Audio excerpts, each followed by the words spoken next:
toutes. Je suis ravie de vous retrouver en cette fin d'été. J'espère que vous avez tous passé d'agréables mois. De mon côté, grâce aux chroniques célestes de chaque lundi, je n'ai pas perdu le lien et je suis restée vibratoirement en connexion avec vous. Je tiens à vous remercier pour votre fidélité et surtout vos partages. Ces dernières années ont été denses pour chacun de nous, avec des choix de vie découlant parfois sur des changements.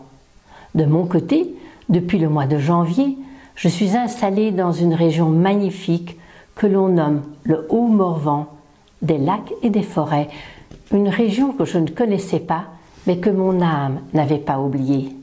En effet, j'ai retrouvé des racines dans cette île de verdure que représente le parc national du Morvan. J'ai découvert des lieux vibratoires druidiques, des terres sacrées celtes, des sources guérisseuses, des randonnées ressourçantes. C'est la raison pour laquelle, dans la mesure du possible, je vais proposer des stages dans cette région, car cette terre me semble propice au lâcher-prise et à l'acceptation. Le travail de transmutation se fait comme une évidence. Au cours de ces mois d'été, j'ai eu la chance d'accueillir de la famille, des amis, des amis, des amis. À chaque fois, un bonheur partagé. Nous sommes tous des êtres de lien, un lien qui commence avec soi-même. Le réaliser peut prendre toute une vie. Pourquoi? Parce que nous sommes le fruit de multiples mémoires, conscientes, inconscientes, terrestres, stellaires. Et il n'est pas aisé de se trouver, de se retrouver. Grâce à l'ensemble de nos rencontres, les mémoires se réactivent petit à petit au cours du temps. Et il me semble qu'actuellement, le temps, cet espace-temps est plus propice. Les confrontations à des situations compliquées, voire chaotiques, nous forcent bien souvent à devoir réfléchir et à nous poser les bonnes questions afin d'accepter de sortir de ce labyrinthe. C'est au fond l'ordre de mission de chacun de nous. Grâce à différents supports, nous avons la possibilité de trouver des réponses. Personnellement, chaque domaine que j'ai investi m'a apporté des réponses. Tous les chemins mènent à Rome, me disait-on enfant. L'essentiel, c'est d'accepter nos ombres et surtout de ne pas les fuir en justifiant nos choix. Il n'y a pas d'erreur, mais des expériences et chacune d'elles est riche d'enseignements. Plus nous leur témoignons de l'empathie, de la compréhension à ces parties cachées, plus vite nous serons débarrassés des distorsions, des dualités qui nous habitent et qui nous tirent dans tous les sens. Nos rencontres ne sont pas le fruit du hasard, mais de multiples opportunités pour retrouver le lien avec nous-mêmes, donc avec la source. Nous ne laissons pas vierges de mémoire, bien au contraire, nous sommes constitués de milliers de pièces de puzzle, familiales, inconscients collectifs, galactiques. Chaque pièce porte en elle une image en lien avec l'ensemble de toutes nos mémoires. Nous faisons partie du grand tout. C'est notre regard sur les choses qui va tout changer. Plus il sera positif, plus vous trouverez des portes de sortie. Plus il sera négatif, plus vous ressentirez les contraintes et les enfermements. C'est la raison pour laquelle, dans mon approche astrologique, dans mes interprétations, je porte toujours un regard évolutif et positif sur les configurations planétaires, afin de donner une vision élargie, d'offrir un référentiel aux larges possibilités, en m'appuyant sur les énergies de lumière et non sur les énergies de souffrance. Le langage des astres est un langage de l'univers qui nous aide à nous tirer vers le haut et non pas à nous enfoncer ou nous culpabiliser. À l'instar des dieux, les planètes ont une influence céleste sur nous. Tout dépend de notre faculté à vivre cette résilience. Prendre la décision de déchiffrer notre mandala céleste conduit à prendre conscience du contenu de toute notre histoire, afin de replacer les différentes pièces de puzzle à leur juste contexte, ce qui va nous permettre alors de retrouver le fil conducteur de notre destinée et de nous intégrer plus facilement dans la grande roue céleste. Pendant plusieurs années, j'ai mis à votre disposition des vidéos mensuelles partageant la météo astrologique du mois. Les chroniques célestes du lundi ont remplacé ces vidéos. Pour l'ensemble des lecteurs, elles sont devenues un support à partir duquel ces communications hebdomadaires apportent un éclairage subtil aux événements à venir. Un support dont la plupart d'entre vous se servent pour appréhender d'une manière plus harmonieuse la semaine en question ou encore pour trouver un sens à l'heure ici et maintenant de la semaine. C'est surtout grâce à vos nombreux retours que j'ai pris conscience que ces guidances pouvaient se comparer à une boussole pour retrouver son nord, nos racines. La maison 4, le nord, en astrologie, signifie nos racines. Depuis toutes ces années, dans mes partages astrologiques, vous avez bien compris que les cycles servent de repères, d'indications, afin de mieux saisir le sens de ce que nous sommes, de ce que nous vivons, de ce que nous traversons. Plus nous saisissons la subtilité et l'efficacité de ces cycles, plus nous serons à même de prendre la bonne direction dans notre vie. Alors, la connaissance de la mythologie, de l'histoire, de la psychologie, des énergies, des vibrations, du corps sont capitales et sont complémentaires à l'approche et à l'analyse astrologique. Je continuerai donc à transmettre l'ensemble de ces enseignements dans des lieux différents, avec des personnes différentes, afin de vous offrir le fruit de toutes ces expériences, qu'elles soient les miennes ou celles des autres. Tout au long de ma vie, j'ai eu la chance de faire des rencontres extraordinaires qui m'ont permis de déchiffrer et de déchirer une partie des voiles qui m'aveuglaient.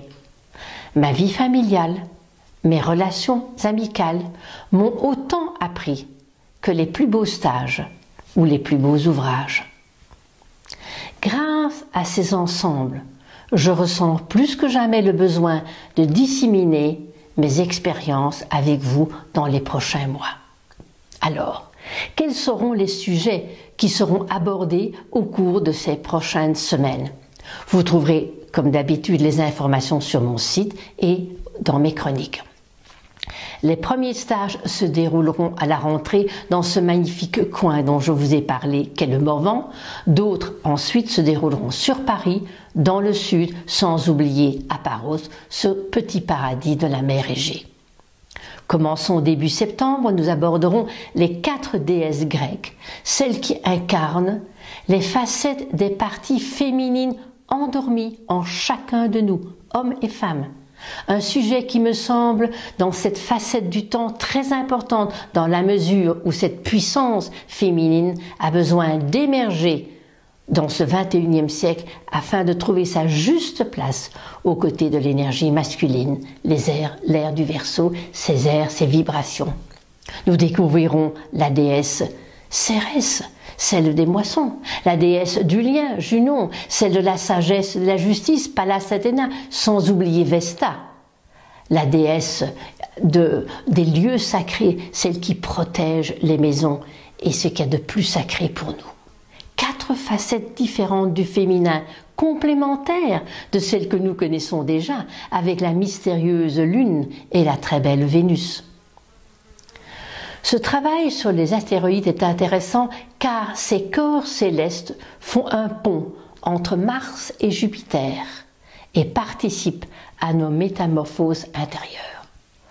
Lors de tous les stages, j'aborde toujours l'astronomie, l'astrologie, la mythologie, mais je vais surtout le lien avec les thèmes de chaque participant afin d'intégrer l'ensemble de l'enseignement au plus profond de vos cellules.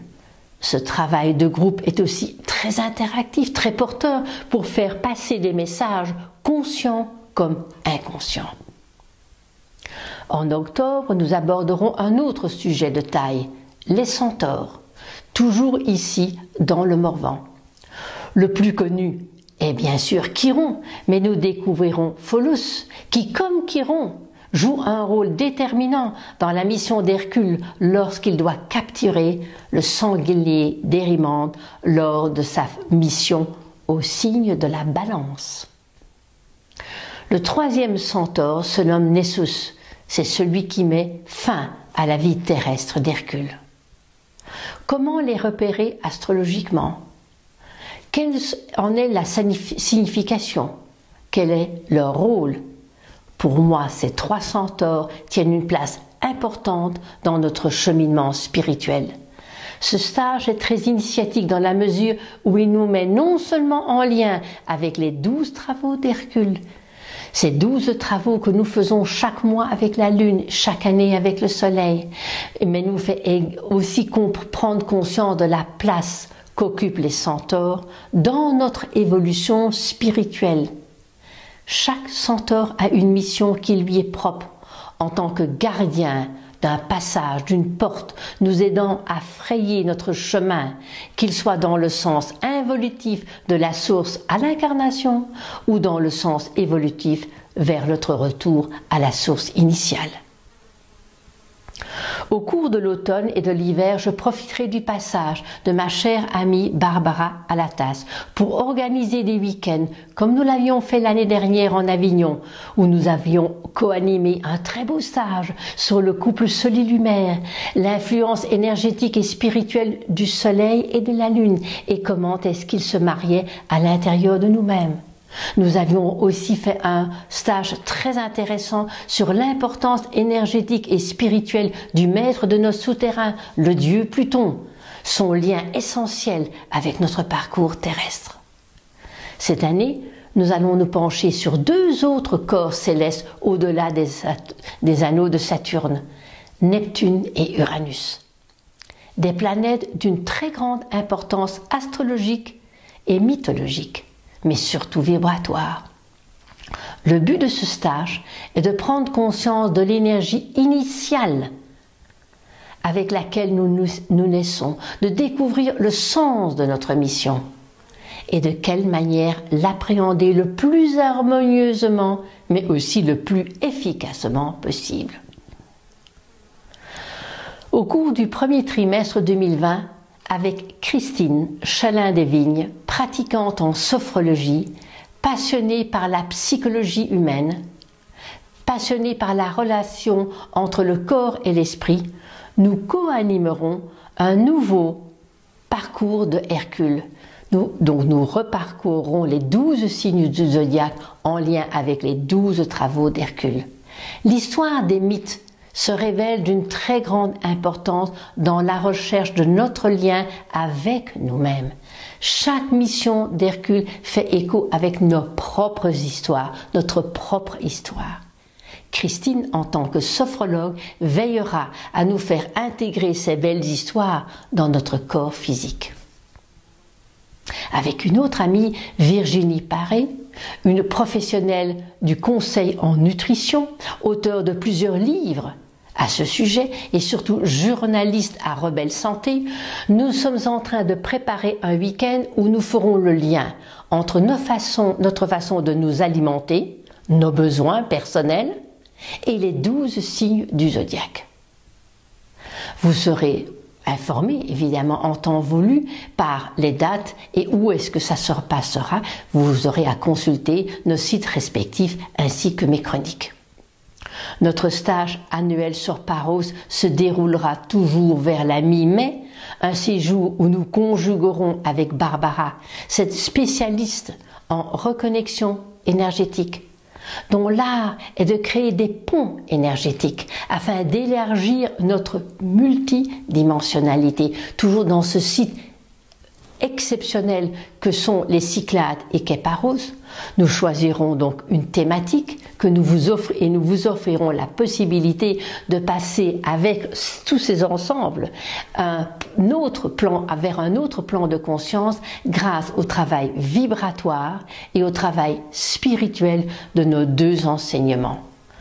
Vous serez très rapidement tenu au courant sur les détails en lien avec ce stage. Nous vivons un moment crucial de l'histoire de l'humanité, ce n'est pas un scoop. C'est la raison pour laquelle le fait de saisir le sens de notre destinée, de comprendre et d'accepter les facettes de ce que nous incarnons, d'être averti des configurations planétaires qui se trament, donne plus de moyens, donc plus de chances à chacun pour traverser ces passages, pour traverser ces portes et accéder à notre multidimensionnalité, afin de retrouver le pouvoir caché dans notre ADN. D'ici la fin de l'année, je reviendrai vers vous avec une vidéo pour vous brosser le mieux possible l'ensemble des grandes configurations des mois à venir. Depuis des années, ce tournant 2020 est annoncé par l'amas planétaire dans le signe de l'ascension qu'est le signe du Capricorne. Pour y accéder au Capricorne, il y a 9 étapes à franchir, à l'instar d'une grossesse. Chaque étape correspond à un travail spécifique que parcourt la Lune chaque mois et le Soleil chaque année. C'est la raison pour laquelle les cycles de lunaison sont d'une si grande importance. En septembre, nous rentrons dans le 9e mois de l'année, celui en lien avec la Vierge. Depuis le début de l'année, nous côtoyons des courants astrologiques forts, denses. J'en ai beaucoup parlé de la confrontation avec l'amas en Capricorne, les éclipses qui se sont placées et posées dans l'axe Cancer-Capricorne en janvier et en juillet. Des aspects qui seront encore plus denses avec l'année 2020. Au prorata des prises de conscience que vous aurez faites en 2019, votre travail sera allégé en 2020. Nous avons aussi beaucoup parlé de l'aspect Jupiter, Carré-Neptune, qui nous a fait réfléchir toute l'année sur la manière dont nous sommes impactés par nos croyances qui brident notre âme. Nous avons aussi parlé de l'influence d'Uranus dans le signe du Taureau, un cycle de 84 ans qui nous ramenait à 1934 et qui pour les 7-8 ans à venir va nous faire changer de référence au niveau de nos valeurs. Donc Uranus dans le signe du Taureau est réellement une touche novatrice, amenant une nouvelle liberté si nous acceptons de lâcher nos vieux schémas, surtout matérialistes. En résumé, on pourrait dire que cette année 2019, en lien avec le pendu, nous invite à lâcher l'ancien pour respirer le nouveau. Je vous souhaite une bonne rentrée de septembre à tous et à toutes. Je reste à votre disposition pour tout renseignement concernant des consultations ou des stages. N'hésitez pas à consulter mon site. Je vous remercie de votre attention et je vous envoie toute mon affection et toute ma gratitude.